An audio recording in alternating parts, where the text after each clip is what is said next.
régimen que para mantenerse de pie, que para seguir marcando un rumbo colectivo, tiene que negociar sistemáticamente con los que tienen otras aspiraciones, con los que tienen otras demandas.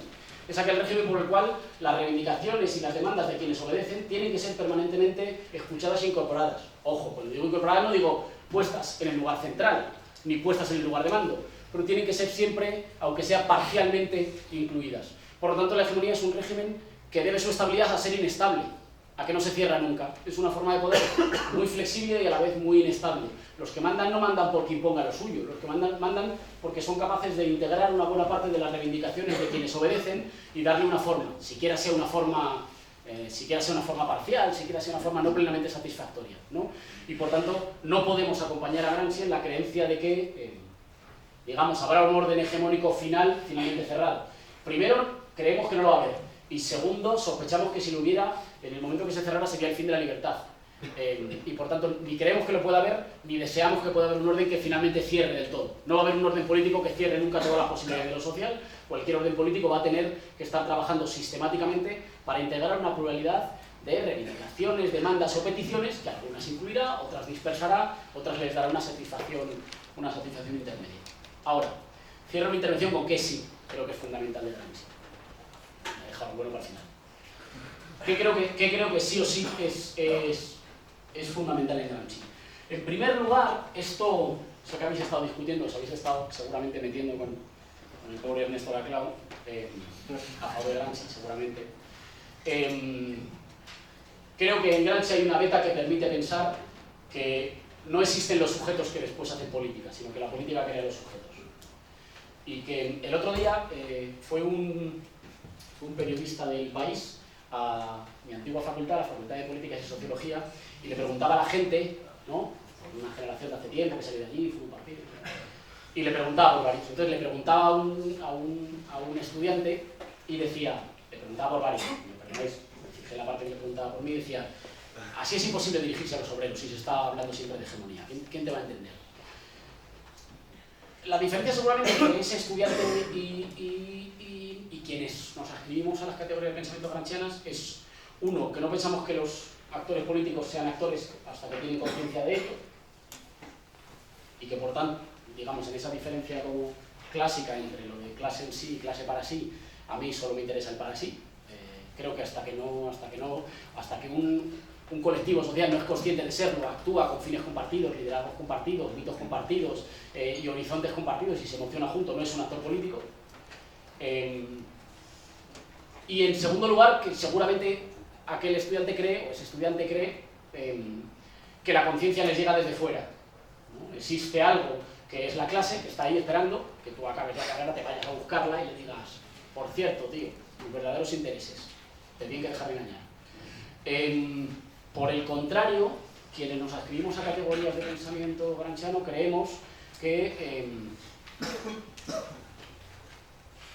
es en la identidad y en el conflicto en la que los grupos sociales adquieren conciencia, se conforman en actores políticos, ¿no? Y que por tanto no preexiste algo así como unos intereses antes de expresarlos en la política. O por decirlo en términos que le gustaría más a ese estudiante, las clases no existen hasta la lucha de clases. Las clases existen solo en su lucha. Y cuando no hay periodos de confrontación política, no son actor político digamos, operante, ¿no? Al que tenemos que prestar una atención privilegiada porque ocupa un papel privilegiado en la sociología, en los números, en la estadística o en la economía. En ese sentido defiendo, y en esto solo está en minoría cuando lo defiendo, pero defiendo un enfoque por el cual, digamos, la noción de hegemonía es radicalmente incompatible con cualquier forma de esencialismo, empezando por el economicismo. Y el esfuerzo por casarlas es un esfuerzo, en mi opinión, es poco interesante. A menudo suele ser un esfuerzo que sirve para explicar por qué la gente no se comporta como tú quieres, ¿no? Y digamos, atribuirle falsa conciencia, pero en mi opinión ayuda un poco a entender por qué las razones de los dominadores son efectivamente razones históricamente verdaderas, lo cual no significa compartirlas, significa reconocer que se han convertido en una verdad histórica concreta que sirve para operar, digamos. Uno no tiene que estar a favor, o sea, me imagino que la mayoría de quienes estamos aquí entendemos que la vivienda debería ser en primer lugar, un bien de uso antes que una mercancía. Y eso no significa que no entendamos que hoy es históricamente cierto, culturalmente cierto, jurídicamente cierto, económicamente cierto, que la vivienda es fundamentalmente un mecanismo de acumulación capitalista. Y que por tanto, incluso si estamos en contra, nos comportemos como tal. Y por tanto, incluso si estamos en contra y votamos en contra, cuando tenemos unos pocos ahorros pensemos, joder, a lo mejor a mis hijos les puedo dejar una casa que el día de mañana les será un poco más fácil. Claro, un señor de Vox directamente no dirá, es hipocresía, en el fondo... No, simplemente es que uno puede reconocer que incluso estando en contra es una verdad históricamente cierta de su tiempo, ¿no? Digamos, luchamos para que la vivienda sea un bien de uso, en primer lugar, sí. Reconocemos que hoy hay un conjunto de entramados jurídicos, culturales, que han hecho que hoy sea más rentable dejarle vivienda que derechos colectivos, o que sea más rentable fiarle el ascenso familiar a un piso que al crecimiento de los salarios. Sí, ¿no? El resultado de 3 décadas de trabajo neoliberal que te ha hecho pensar, no te fíes mucho del salario porque ese siempre puede bajar, fíjate de una casa, ¿no? Y por tanto vota como propietario de casa, no como tenedor de salario, por ejemplo. Eso no es falsa conciencia, es una verdad históricamente ratificada, pero no es una verdad retórica. Digamos, no es una verdad porque lo digan alguien en los libros, es una verdad sellada en códigos jurídicos, es una verdad sellada en modificaciones constitucionales, es una verdad, digamos, que enseña, que disciplina todos los días a comportarse. Pienses lo que pienses y votes. Se ha montado un jaleo por unas palabras de la portavoz del gobierno interino, o del gobierno en tránsito, siempre el gobierno interino, del gobierno, que se ha metido con la concertada, ¿no?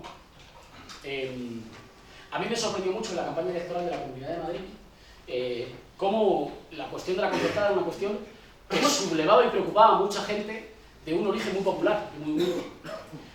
Y la cosa es entender en qué medida soy hijo de la pública desde el principio hasta el final.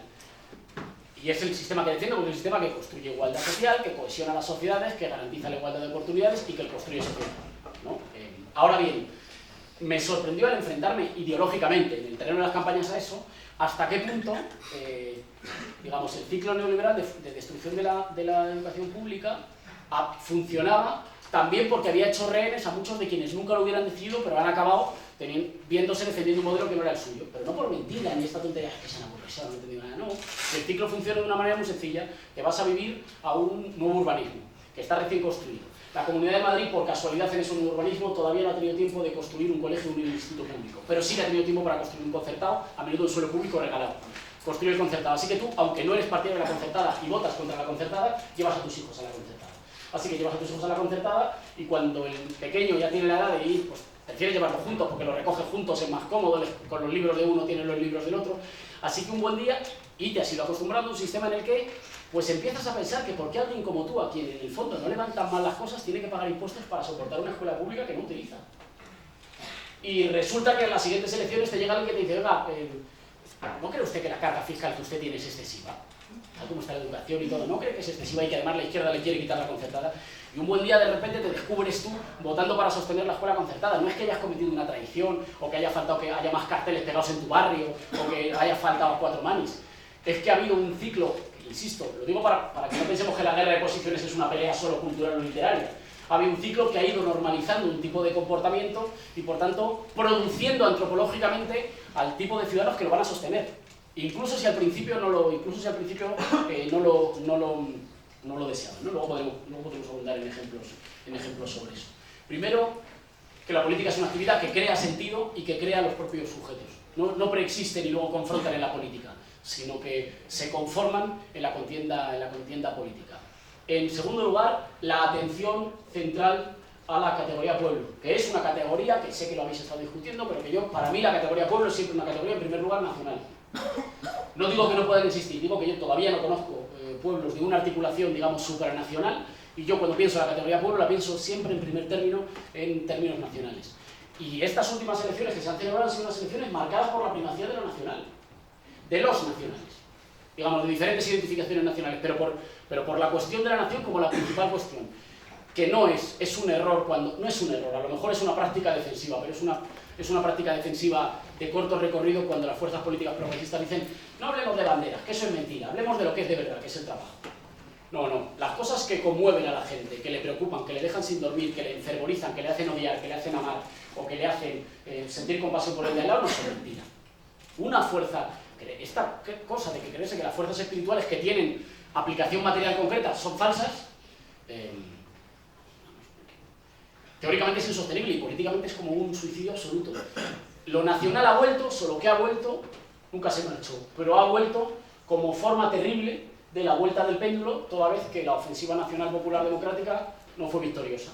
Y ahora ha vuelto en su forma reaccionaria,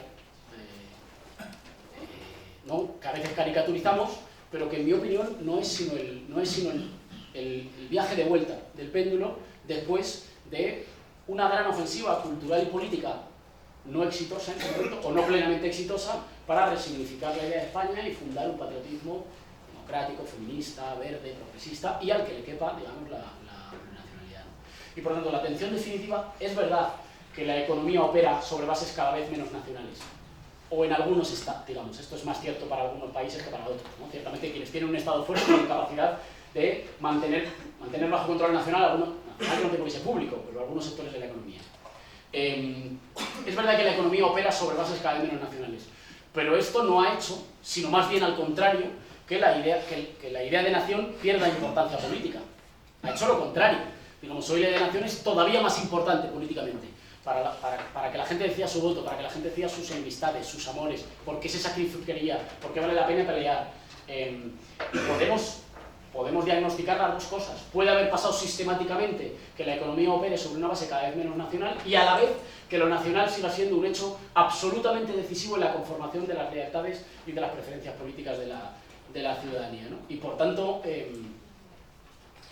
esa atención permanente a el campo cultural, estético, moral y del sentido común en el que se conforman los prejuicios, las esperanzas y las aspiraciones nacionales, sigue siendo la tarea principal de un revolucionario que quiera tener con su pueblo una relación no de exterioridad, no de friki, que lo regaña o no sé qué, sino, digamos, de entendimiento, en las buenas, digamos, en las fáciles y en las difíciles. Tenía un par más, pero lo he hecho más largo de lo que habíamos hablado. Y, bueno, apunto una más que va a coincidir con lo que tú tienes en la cabeza y lo dejo. Sigue siendo fundamental recuperar de Gramsci o mantener o tirar del hilo de Gramsci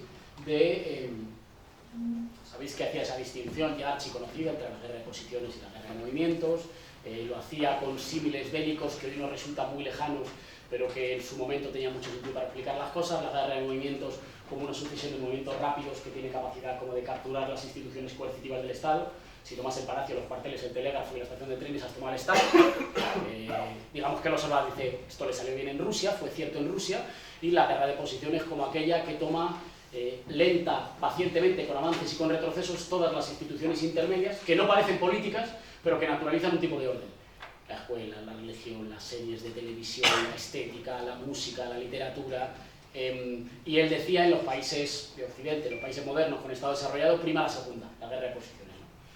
Es un error concebir la diferencia entre guerra de movimientos y guerra de posiciones como una diferencia de ritmo, o peor aún, como una diferencia de radicalidad. La guerra de posiciones es como esperar, ir más lento, poco a poco, el cielo se conquista nube a nube, y la otra como más dura, más rápida, inmediata, se conquista al asalto. En realidad, en la política moderna, en nuestros países, la guerra de movimientos es un momento interno a la guerra de posiciones, está subordinada, es un momento, un chispazo dentro de la guerra de posiciones que es la práctica normal y habitual de la política. Esta práctica de perseverancia por la cual, decía Gramsci, un grupo particular es capaz no solo de quejarse, no solo de representar una queja grande, no solo de representar un estado general de las cosas contra los que mandan, sino de hacerse cargo de muchos que piensan diferente en torno a un horizonte diferente. Proponer un horizonte diferente que articule a grupos muy diferentes y los ponga en un sentido unitario. Unitario que siempre va a ser temporal, que siempre va a ser frágil, que siempre va a ser negociado, ¿no? Pero les dé un rumbo colectivo, les dé cohesión, les haga poder disfrutar, poder enfrentar durante un tiempo el universal. Que la guerra de posiciones sea la forma natural, la forma habitual de la política en Occidente, diría Gramsci, en nuestros países, significa en primer lugar abandonar una creencia de un cierto leninismo torpe por el cual la política es una sucesión de puts, de golpes, ¿no? Golpe, te sorprendo, me sorprendo, ¿no? y sustituirla por una práctica que tiene más que ver no con la dificultad de alcanzar posiciones, sino de mantenerlas, de conquistarlas, de hacerlas necesariamente aceptables incluso por tus adversarios. Y esta es la última cosa. Yo creo que hoy no hay ningún proyecto hegemónico digno de tal nombre hoy en España. Sé que las derechas están claramente, digamos, a la ofensiva con un intento de reconstrucción autoritaria y estrecha de la idea nacional, autoritaria y estrecha básicamente porque le sobra la mitad de la España real, ¿no? Pero precisamente porque le sobra la mitad de la España real, eso no es un proyecto hegemónico. Un proyecto hegemónico no es solo un proyecto en el que tú quieres mandar, es un proyecto en el que tú ofreces garantías de que te puedes hacer cargo también de muchos aquellos que no van a pensar como tú, que no te van a acompañar en el trayecto, pero a quienes tú les ofreces un hueco. Es el tema de mi